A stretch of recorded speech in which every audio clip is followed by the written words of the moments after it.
ধুলো খেলা বিশ্বকেতু খেলা করতে হয়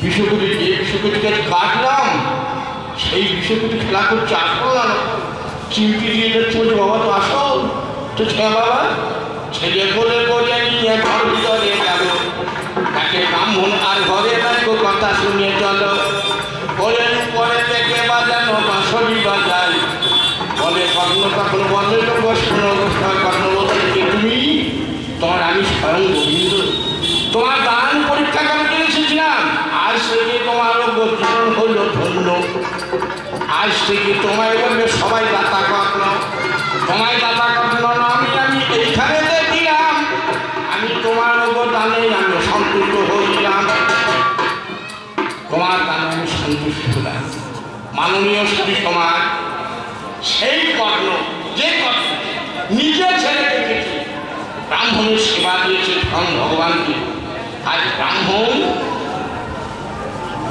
তার সেই কৃষ্ণই তার বিরুদ্ধে কারণে আপনারা জানেন মিথ্যা কথা বলতে সব ধর্ম ভাই নষ্ট হয়েছে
ভগবান তোমার মঙ্গল করুন এক মানি লোকের দানি ছেড়ে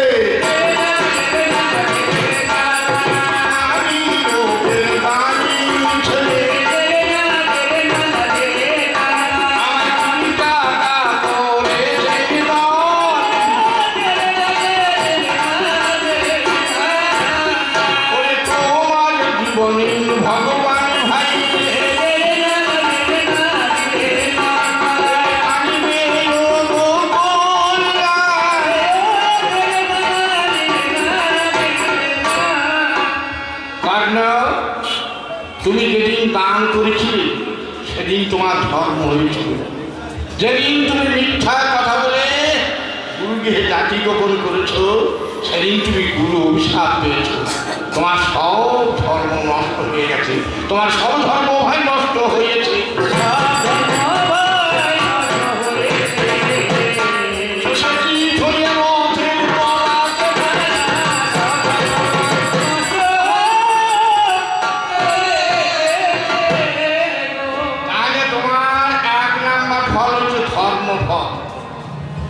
সেই ধর্মফল নষ্ট হয়ে গেল তোমার গুরু অভিশাপ ধর্ম নষ্ট হয়ে গেল যে এই একটা পোকা অর্থ আচ্ছা আপনারা বলুন তো অর্থ কি বলুন তো অর্থ মানে সম্পদ হেলথ ইজ ওয়েলথ স্বাস্থ্যই সম্পদ এই স্বাস্থ্যটাকে কর্ম তুমি নষ্ট করে ফেলেছ কবে তোমার যখন জন্ম হয় কর্ণের যখন জন্ম হয় সূর্য একটা কবচ দিয়েছিল সেই কবচ কুণ্ডল তোমার হাতে যদি থাকতো তোমাকে কেউ মারতে পারতো না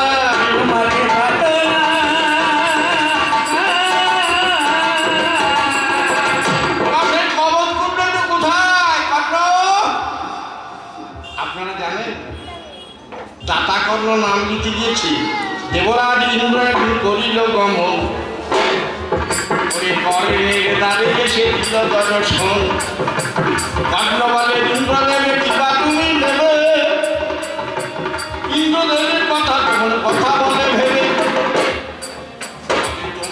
তোমার অঙ্গে আছে যদি কবচ কুণ্ডল ওইটাই আমার দাও না লোক আদিকে সর্বস্মার ওই কবচ কুণ্ডলটি তুমি করোই আমায় দাও তোমায় মঙ্গল করিবে আমার প্রভু ভগবান কর্ণ তখন কি করিবে কোনো উপায় না পায়, যেটা চাইবে কর্ণের কাছে সে তার উপায়। আজ যদি ইন্দ্রকে কবচকুণ্ডল না করে ভাইবান, তাহলে কর্ণের দাতা কর্ণ থাকবে না এর নাম। ওরে নাম নেবার জন্য কর্ণ কি কর্ম করিল, ওরে কবচকুণ্ডল হাতে থেকে তুলে দিল। কবচকুণ্ডল নিয়ে যখন ইন্দ্রদেব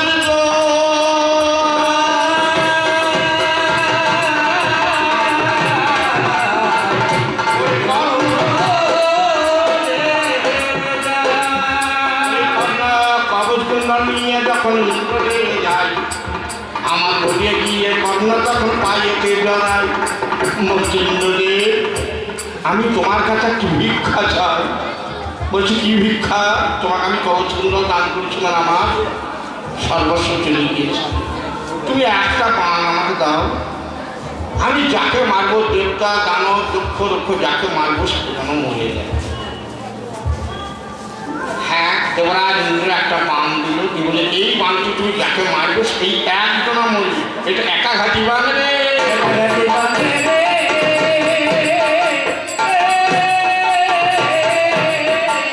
যাকে মরবে সেই মরবে, একাঘাতি বান রে।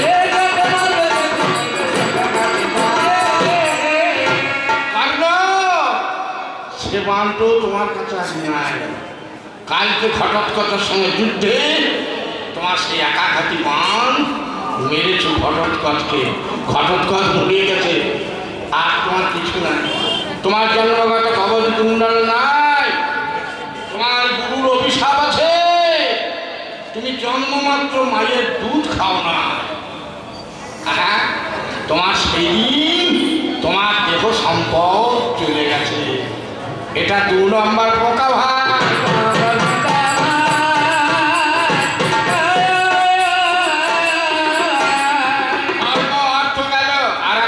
আছে কাম। কাম তুমি নষ্ট করে ফেলছো কর্ণ। যেদিন ভগদত্ত রাজার কন্যা ভানুমতিকে বিক্রি করেছে,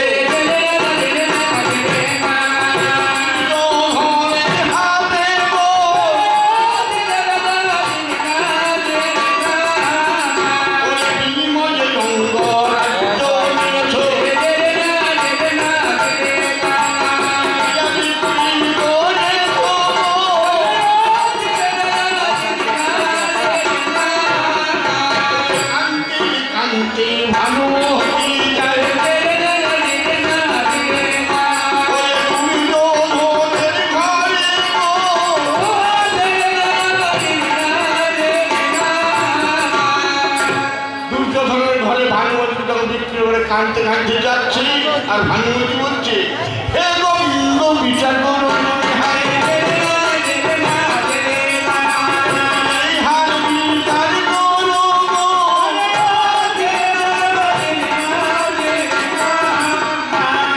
গোবিন্দ তুমি আর বিচার করো। গোবিন্দের বিচার হলো 16 জানা ভাই রে।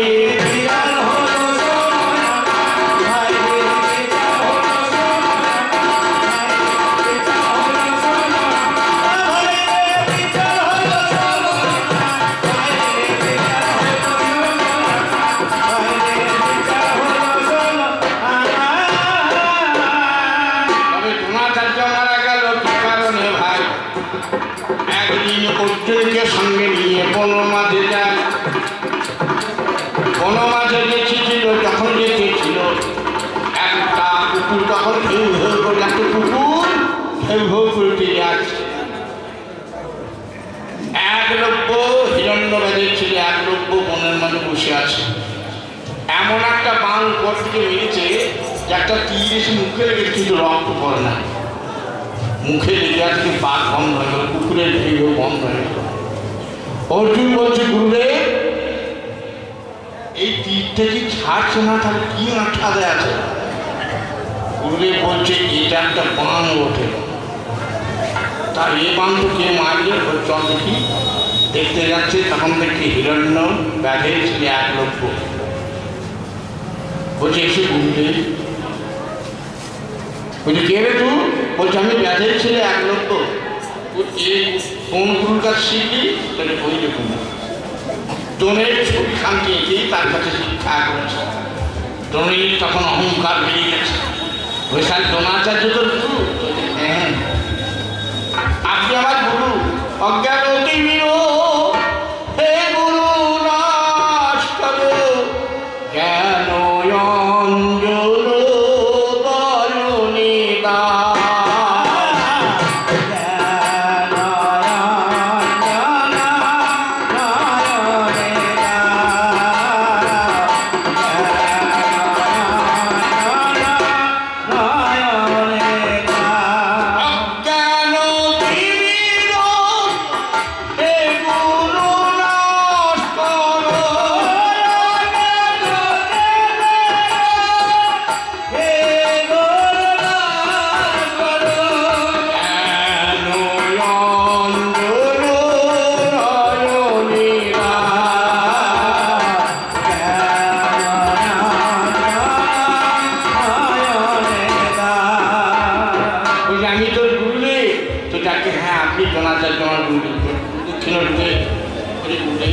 কিবা দক্ষিণ নেবে তুমি? তখন বলছে এক লোক তোর ডান হাতের বুড়ো আঙুল কেটে আমাকে যেন তীর মারতে না পারে। আপনারা জানেন পাপ পাপকে খালি করে না, পাপ আর পাড়া কোনদিন হজম হয় না, পাড়া খেলে চামড়া ফুটে গিয়ে। গুরু দ্রোণাচার্যকে দক্ষিণা দেওয়ার জন্য এক লোক কাঁদছে আর ছুরি নিয়ে হাতের আঙুলটি কেটে গুরুদেরকে দিচ্ছে আর বলছে হে ভগবান বিচার করো ষোলো জানা ভাই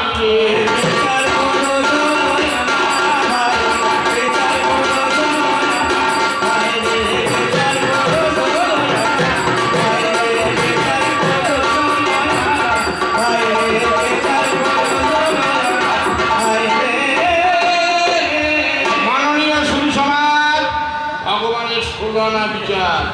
দ্রোণাচার্য শিষ্যের অভিশাপে মারা গেল, গুরুর অভিশাপে মারা গেল বাগ্ন, আর শিষ্য একমাত্র অভিশাপে দ্রোণাচার্যও মারা গেল। আর কেউ কাউকে মারতে বলে পারে না গো ভালো।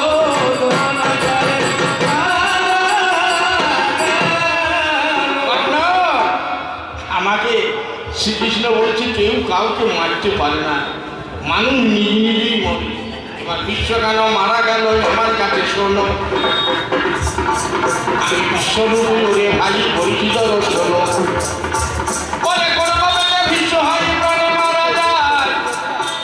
আজ আপনাদের কাছে আমি বলিয়ে জানাই, কাশীনাথের তিন কন্যা ছিল ওরে ভাই, অম্বা অম্বিকা অম্বালিকা ভাই। স্বয়ংবর সভা থেকে বিশ্ব করে পুলিশ আমার ঘরে নিয়ে গেল ভাই অতি তাড়াতাড়ি। অম্বিকা অম্বালিকার সঙ্গে আমার ভাই আমার বিয়ে দিয়ে দিল। অম্বা বলে তোমার ভাইকে বিয়ে করবো না বলো, তুমি যখন আমাকে চুরি করেছো ভাই তখন আমাকে বিয়ে করা তোমারও তাই, তোমার ভাইকে বিয়ে করবো না।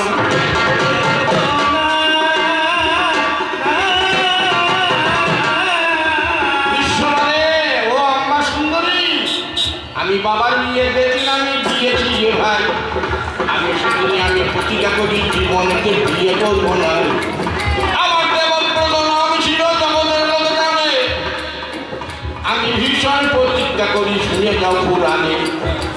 ভীষণ প্রতিজ্ঞা জন্য বিশ্ব নাম হলো তোমায় আমি বিয়ে করতে পারবো না গো। আমার কাঁদতে কাঁদতে লম্বা তখন মহান পর্বতে আমার পরশুরামের কাছে গেল জানার সভাতে। আমার বিশ্বের গুরুদেব পরশুরাম ছিল, ওই বিশ্বের গুরুদের কাছে নালিশ করতে গেল।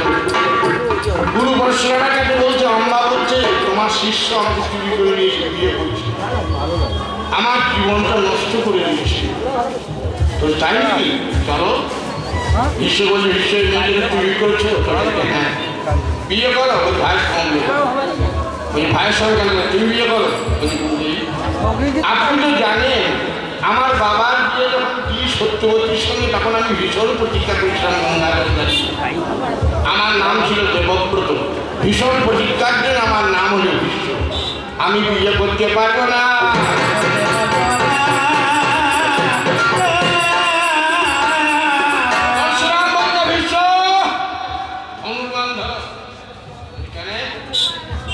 আজ তোমার সঙ্গে আমার যুদ্ধ হবে। যুদ্ধে তুমি যদি হেরে যাও আর যুদ্ধ আমি যদি হেরে যাই আমি আর কিছু করতে পারবো না। এবার গুরু শিষ্যে যুদ্ধ লাগিল।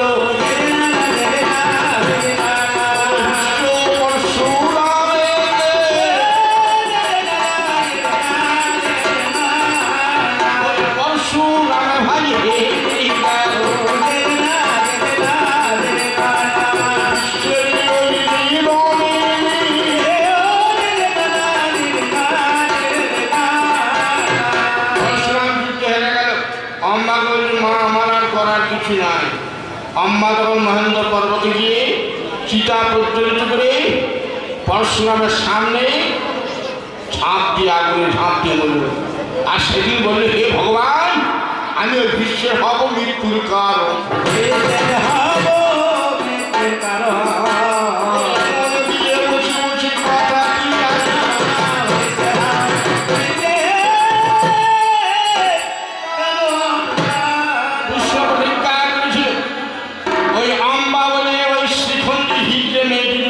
सामने पड़े আমি ওর মুখ দেখলে আমি আর ধনুর্বাণ ধরবো না।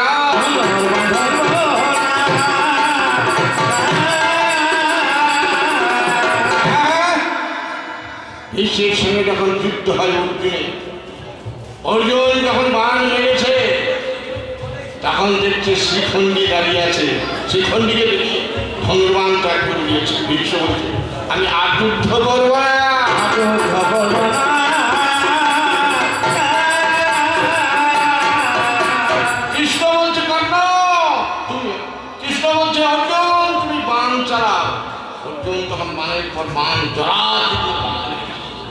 শেষকালে বিশ্ব সরসজ্জায় পড়ে গেল। সরসজ্জার মাঝখানে পড়ে আছে। অর্জুন বলছে কৃষ্ণ সখা আজ বিশ্ব তো মরল না, ও সরসজ্জায় পড়লো কেন? বলছে এর কারণ আছে বাবা। বিশ্ব একদিন বিবাহ করতে যাবে। একটা অজগর সাপ তার চারিদিকে ক্ষতবিক্ষ সেই রাস্তাতে পড়ে আছে। বিশ্ব ধনুকে শিলাতে করে সেই সাপটিকে তুলে ছুঁড়ে ফেলে দিয়েছে। একটা কাঁটা ধরে পড়েছে। সেই অজগর সাপ অভিশাপ দিয়েছে ওরে বিশ্ব আজ অহংকার ওষুধ আমাকে কাঁটার ঝোড়াতে ফেলে দিলি। আমার যতগুলো কাঁটা আমার গায়ে উঠেছে ততগুলো সত্তর বিদ্ধ হবে।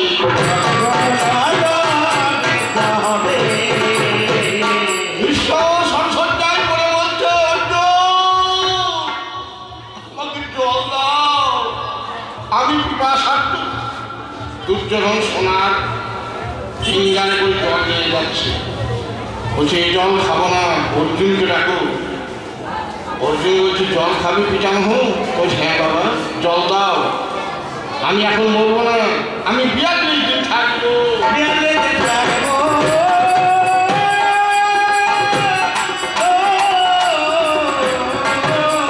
কারণ দেবতাদের 6 মাস রাত্রি 6 মাস দিন।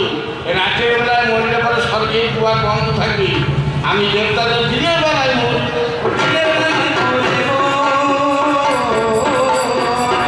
আমি স্বর্গের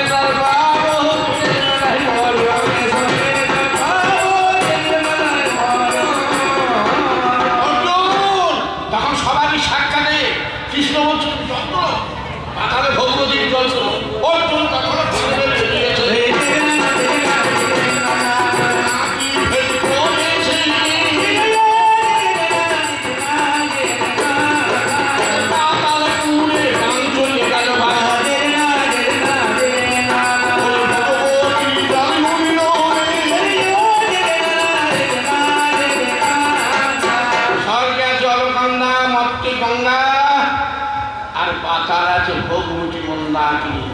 সেই ভগবতীর জল পান মেরে বিশ্বের মুখে দিয়ে বলে খাও পিতামহ খাও। আপনারা জানেন ওই পিতৃতত্ত্ব ভেদ করে পাতাল থেকে জল তুলেছিল বলে অর্জুনের নাম হলো পার্থ।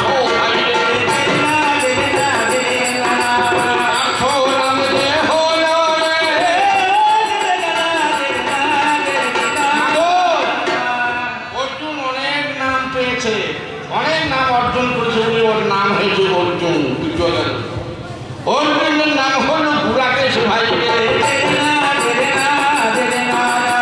কৃষ্ণের নাম ঋষিকেশ, অর্জুনের নাম গুরাকেশ। ঋষিকেশ মানে ইন্দ্রকে জয় করেছিল কৃষ্ণ, আর নিদ্রাকে জয় করেছিল অর্জুন। তার নামটি আমার গুরাকেশ ভাই। সবাই বলে ভাই বুঝিয়ে